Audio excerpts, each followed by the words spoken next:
Hello, hello, and welcome to another Stamp with Amy K Facebook Live video. And I'm just out here on my page, my business page, hopefully, live, and checking to make sure that I can see all of you guys and your comments coming in, which looks like I'm live in the right place. Now if I can get the video pulled up. There we go. Okay, everything looks good. Looks like I'm live. So if you are joining me today, feel free to hop in and say hello. And if not, watching the replay is just awesome too. So feel free to drop comments or questions if you're watching the replay as well. So again, thanks for joining me on this Tuesday. And today I'm going to show you how I made this card with the Forever Blossom stamp set and the Parisian dies. These are two items that are in the current mini catalog, the January to June 2020 mini catalog. Hey, Christine, thanks for hopping in. So hopefully it's warm in Minnesota today. I don't know, we're nice. I'm not going to say nice and warm, but we're definitely warm here today. I walked outside and I'm like, it's not so bad out today. So of course, I do have a little one homesick. She has strep, and so we're dealing with that right now. So if you hear little voices in the background, it's her, that's all. So, all right. So back to the cards. This is the card we're going to be making today. And again, I use the Forever Blossom stamp set from the mini catalog, as well as the Parisian dies from the mini catalog. So these are two items that are currently available, and they are very, very pretty. They're part of the same kind of big suite of products, but they're two separate bundles. So hey, Patricia, glad that you were able to hop in and join us today as well. The other thing that I'm using on the background of this, and I'm not sure how well it shows up in the video, it may not show up till I get a little bit closer up with the screen, is I'm using a little bit of that So Very Vellum, the new specialty designer series paper from the upcoming second release celebration. So if you haven't heard, we have a second release of products coming starting on March 3rd. There are going to be 5 new items available. There will be 3 stamp sets, this particular designer series paper, and then the foil designer series paper that you can see here on the card front as well. So those are going to be new options that are available to choose with your orders of $50 or greater starting March 3rd. Again, second release celebration items. So I wanted to show you the vellum really quickly. So obviously it comes in Pool Party because that's the color we're using today. It also comes in soft sea foam and purple posy. So it's 3 colors. It's very, very pretty, very spring colors, kind of Easter and all that sort of thing. The vellum does have a slight design to it, which hopefully you can see it. It's kind of a polka dot, line polka dot, I'm not sure how else to describe it, in the design, and it's actually 12 by 12 sheets. I've chopped these up because I've been using it already. So it's 12 by 12 sheets, and you get a total of 6. You get 2 of each color in the pack. So again, this is going to be available for free with an order of $50 or greater starting on March 3rd. So, oh, you got up into the 30s today and you're above 0, so woohoo, that's definitely, that's like a heat wave in Minnesota this time of the year. So I know I used to live in Iowa, so I know all about the cold weather. So, all right, so we're starting with a card base of Pool Party. Hey, Mary, thanks for hopping in. So, Pool Party card base cut to 4 1/4 by 11, and again, all the measurements and things will be out on my blog tomorrow, so I'll probably screw them up because I almost always do, or I forget to say them completely. But card base 4 1/4 by 11, scored at 5.5. You could also do it as a book opening card too. Either way works. So, hey, Susan, I'm glad you found me today. So, all right, so I'm going to put some snail down here on the front of the card base, and I'm going to be a little careful, make sure that I don't get too close to the edges with it, just because as if you've used vellum before, you probably know that you can see right through it, see the adhesive, if you are adhering things down. So, and if not, you'll be able to see it in a second, but we're going to cover up the center of the card, so I'm not too worried about that. Just wanted to make sure that it wasn't on the edges. Going to press down here, make sure I've got a good adhesive on it. So, all right, so that is going to be the card base. And I see Suzanne's here from Texas, and it's 56 degrees. It's warm here today. I don't know exactly how warm, but I went out with a jacket on, and I'm like, I don't think I need a jacket today. So, hey, Karen, thanks for hopping in and sneaking in at work again. I won't tell, I promise. All right, so we've got our card base set and ready to go. We're going to do a little heat embossing next. And again, this is Pool Party cardstock cut to 3 5/8 by 4 7/8. And I'm going to stamp in Versamark ink. Again, this is the image from the Forever Blossom stamp set, which is in the mini catalog. I'm going to use Versamark ink to ink it up. and a little bit of white Stampin' Emboss powder. And again, the only reason that I lift this up off the table when I'm inking is just because I sometimes get a little overzealous and then the whole camera shakes.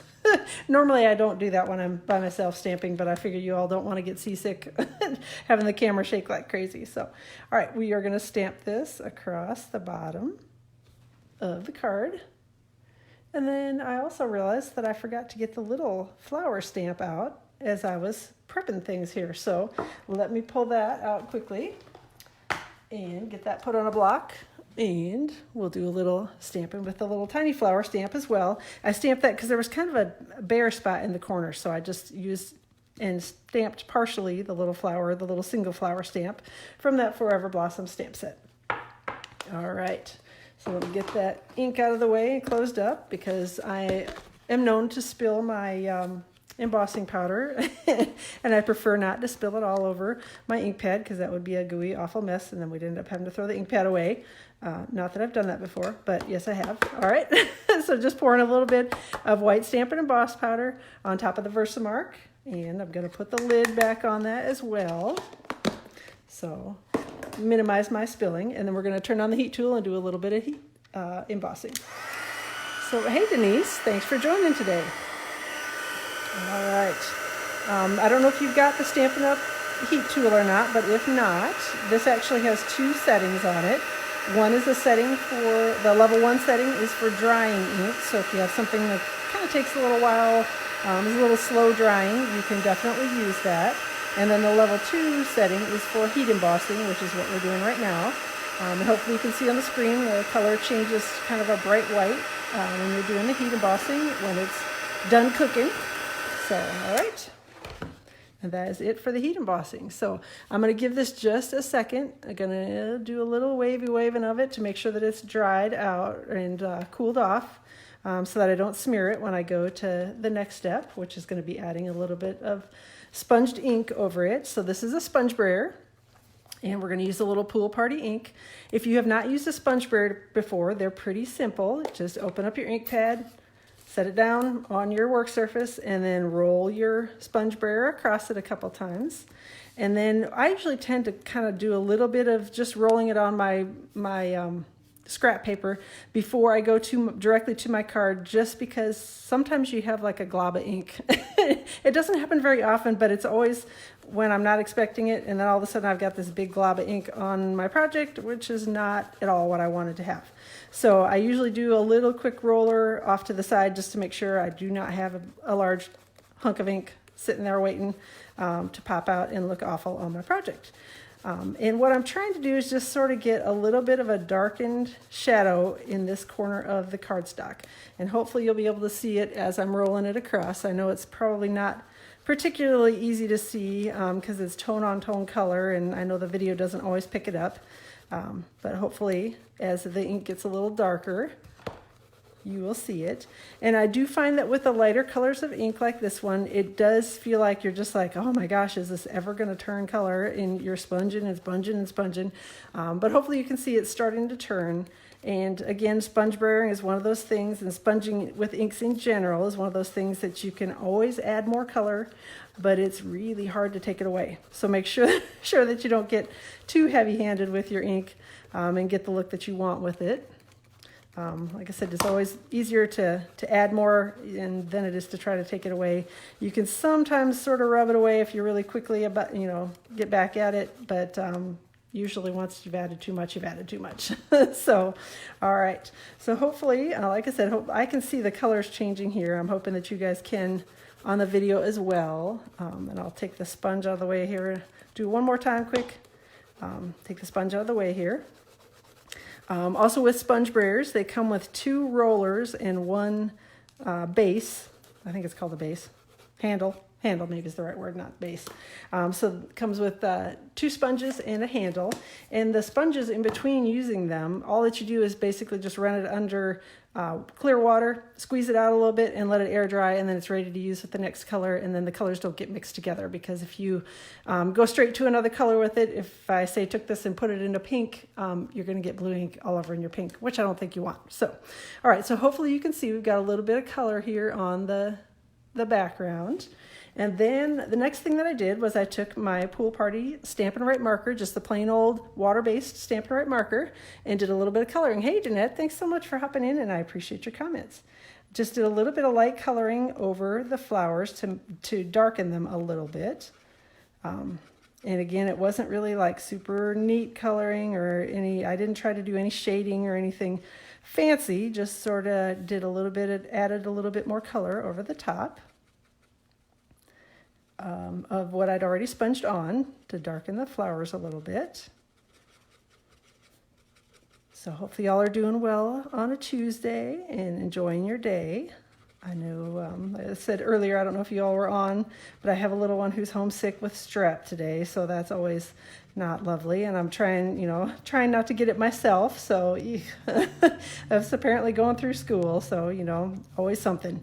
So, all right, I think that's about it. So I'm going to do that. And then the next thing that I do, come with 2 handles and 4 sponges. I thought it was only two sponges and 1 handle.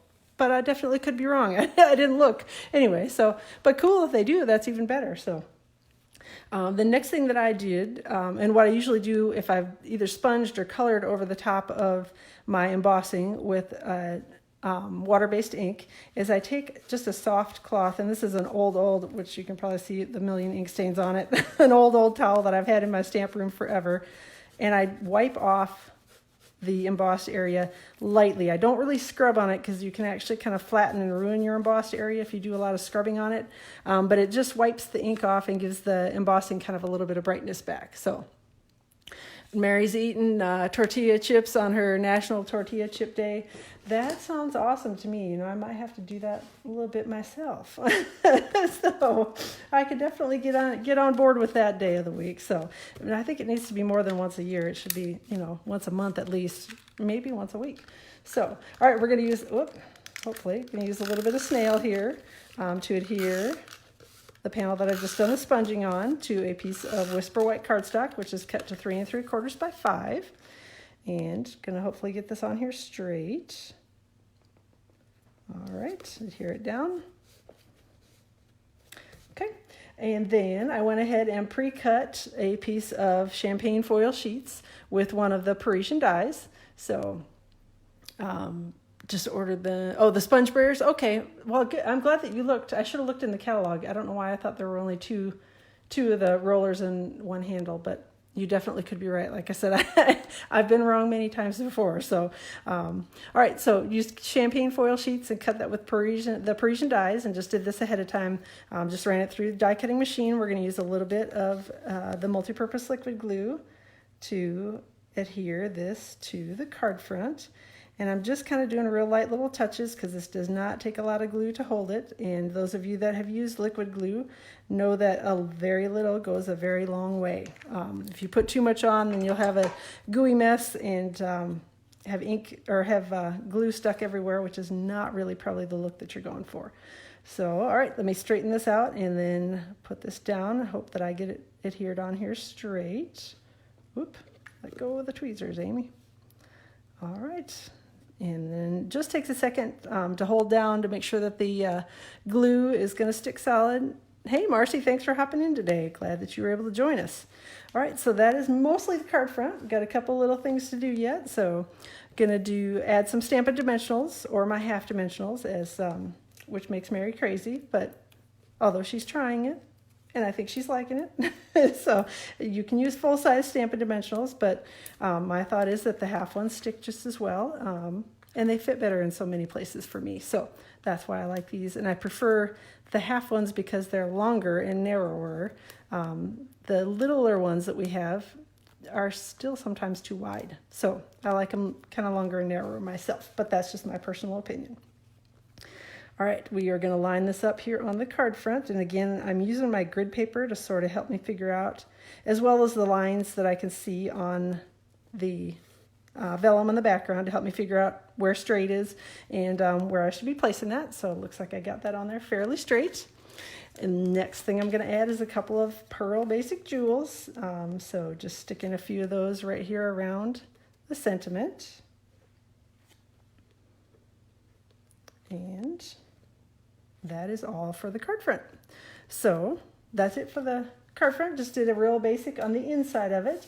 And I went ahead and stamped this ahead of time so I wouldn't have to try to clean the stamp and everything in between, but just did a little pool party ink, stamped that same flower image that I used from the Forever Blossom stamp set from the outside of the card, and I just stamped it on Whisper White cardstock that's cut to 4 by 5 1/4, and we're going to adhere that to the inside of the card base. So thank you. I'm glad y'all are liking the card. I see the little hearts and stuff coming too, so I appreciate that. So it was a super simple card, but I was kind of happy with the way that it turned out. And it's one of those that I think you could do with almost any color, particularly the lighter colors. I think you could do pink, you could do, the lighter purples, Highland Heather or something like that as well. So I think it's, just kind of a good basic card.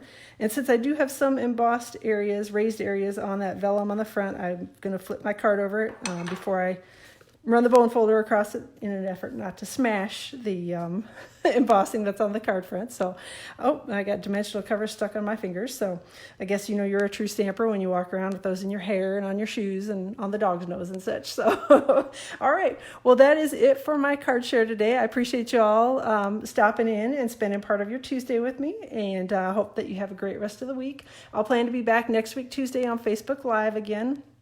And then I'm also going to plan to hop on Friday at 1 o'clock Eastern time on YouTube Live. So if you would like to catch me live out there, make sure you subscribe to my channel and then set up your notifications so that you get a notice when I go live. So I appreciate it. Let me know if you have any questions about anything. I'm happy to answer any questions. Let me know. So thanks again for joining. Have a good rest of your day.